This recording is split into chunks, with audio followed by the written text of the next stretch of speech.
Peace be with you, everyone. Welcome to the channel. My name is Trevor. Very grateful to have you here. And at the time of recording today, it is the 4th of July where I'm at. And I wanted to do a full review on my scent of the day today, which is Perry Ellis America. So I'm going to go over a brief overview of the fragrance, look at price, performance, projection, and popularity, move into taste, texture, and tone, and then who, when, where.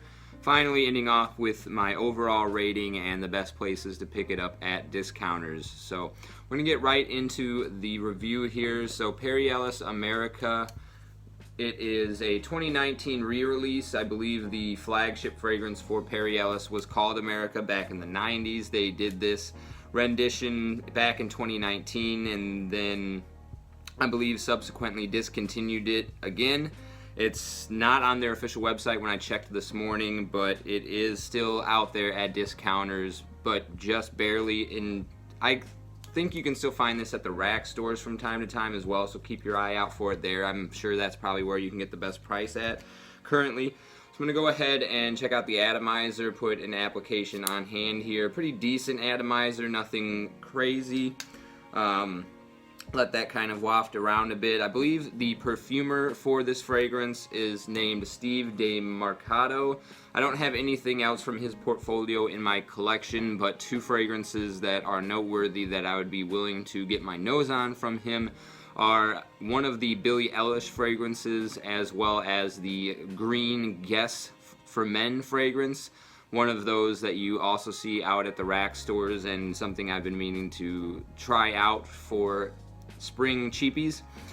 That said, this fragrance is predominantly a Aventus clone, so this is going to be in the same ballpark as Creed Aventus, Cedrat Boisé. The intense version I feel like it is closer to than the original Cedrat Boisé.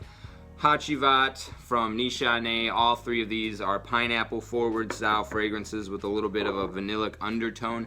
However, this fragrance right here, Perry Ellis's America, does have a little bit heavier emphasis on rose, patchouli, and amber. So in some sense, this reminds me a little bit of a mix between Creed Aventus right here and Mustache Eau de Parfum or the YSL Tuxedo DNA, kind of bringing these two together to give you what Perry Ellis's America is offering up. So fruity, woody, resinous, floral, these are some of the main accords that I get. And the predominant notes are going to be pineapple and rose as well as patchouli and amber. So you get the pineapple sensation that you would be expecting from something in the Creed Aventus line, and then that patchouli rose amber combination is where the facets of the fragrance that remind me of this start coming into play. So in some sense it does its own thing. It's not exactly a Creed Aventus clone, although I could see it being redundant if you already have something in that vein to own this in your collection, although I think it does deviate enough that I would wear them in slightly different situations. This is a lot more of a casual fragrance, I would say, and the overall scent profile that this gives off to me is something a little bit like a strawberry shortcake. So I would imagine maybe showing up to a 4th of July banquet, there's a picnic table with some strawberry shortcake, which is predominantly like a vanilla strawberry pineapple combo, with some roses laid out decorating the table. So you get that nice floral, almost jammy rose, which lends itself to the sweet qualities of the fragrance as well. And it kind of changes the way that the pineapple scent profile comes off. But yeah, strawberry shortcake with roses at the table. And then as far as the projection, I get kind of low to moderate projection. I want to say it pushes off about 1 foot for maybe a half an hour to an hour and then kind of settles down onto skin. At least that's the wearing experience. Other people might catch wafts of you as you're walking by. This is popular, so you are in the Creed Aventus DNA, which is one of the, if not the most popular DNA out on the market right now, and people generally respond well to that as far as compliments are concerned. Same thing with the Club de Nuit Intense Man. I know people that have worn that fragrance have experienced a lot of positive attention therefrom, and I think this one goes in that same direction. And then the performance is also moderate. I get about 5 to 6 hours before I have to reapply with this one.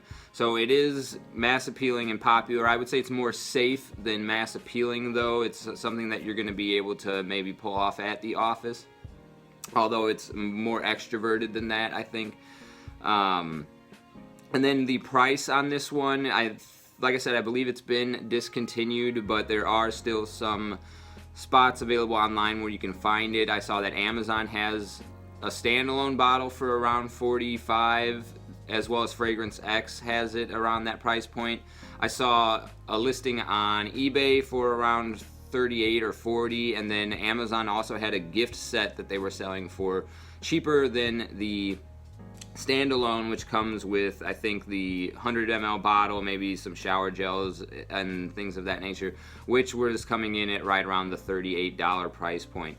Now, moving into taste, texture, and tone. So this is a predominantly sweet fragrance with some savory qualities in here, some smoky type savory qualities. There is some myrrh resin in here, as well as birch, that does give a little bit of that smoky facet that you would get from Aventus, but it goes in a slightly different direction. It's not quite as smoky sharp as like the birch dominant, but more of like this resinous type quality. There's also some pepper in here that lends itself also to a savory element. So very sweet and savory is how I would describe this fragrance's taste.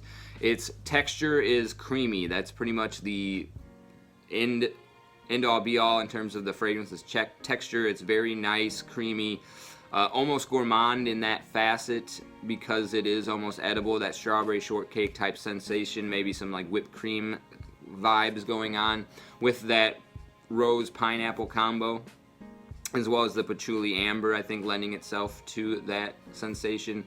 And then the tonality of the fragrance, it is for me youthful.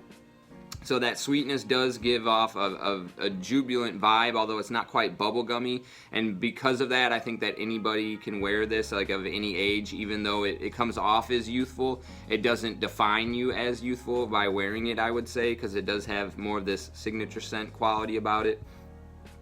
It is also, in terms of the color scheme that this gives off when I smell it, again, leaning back into that strawberry shortcake vibe, it comes off a little bit like pink, yellow, and ambery tones, so almost like golden hued orange ambery qualities, as well as the pink rose and the yellow pineapple. So pink, yellow, amber, as well as a youthful quality. It is a bit synthetic smelling, so the overall quality of ingredients is what you would expect from Perry Ellis, and it does have a little bit of dimension to it. It opens up with that fruity, juicy pineapple, strawberry shortcake vibe and kind of settles down into something more in its resinous patchouli myrrh facets. Now, the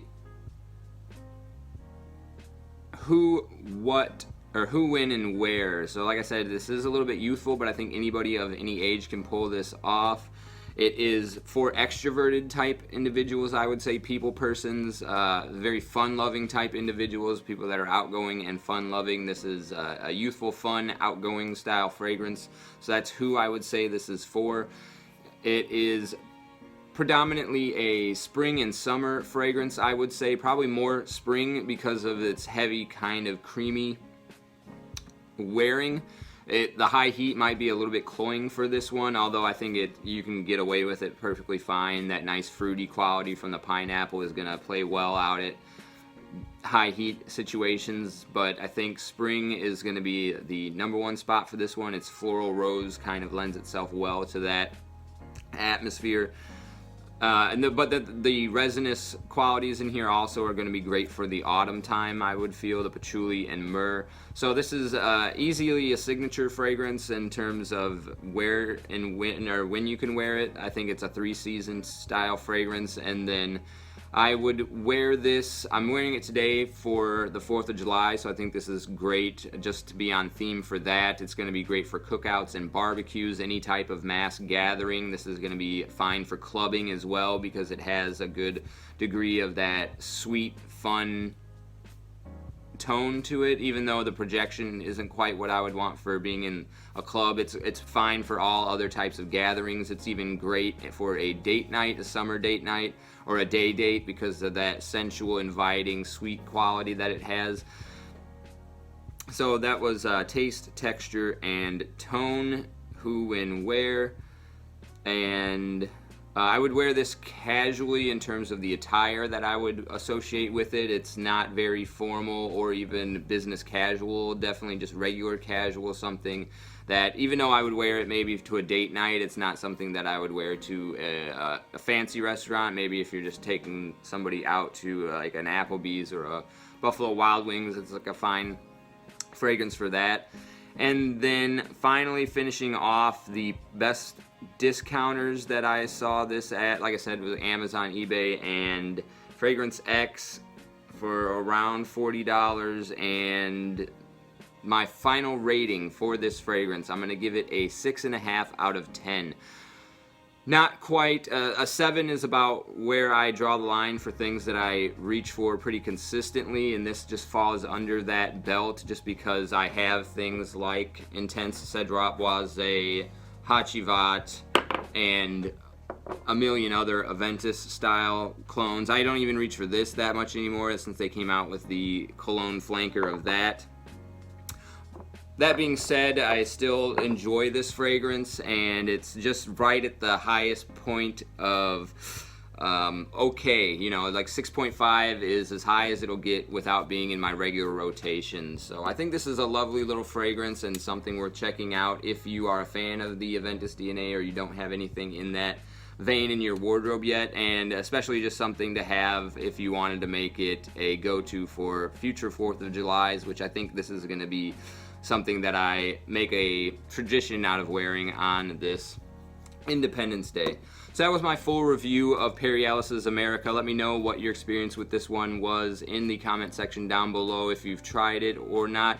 And as always, I really appreciate you sticking with me to the end of the video. I'll see you in the next one. Take care.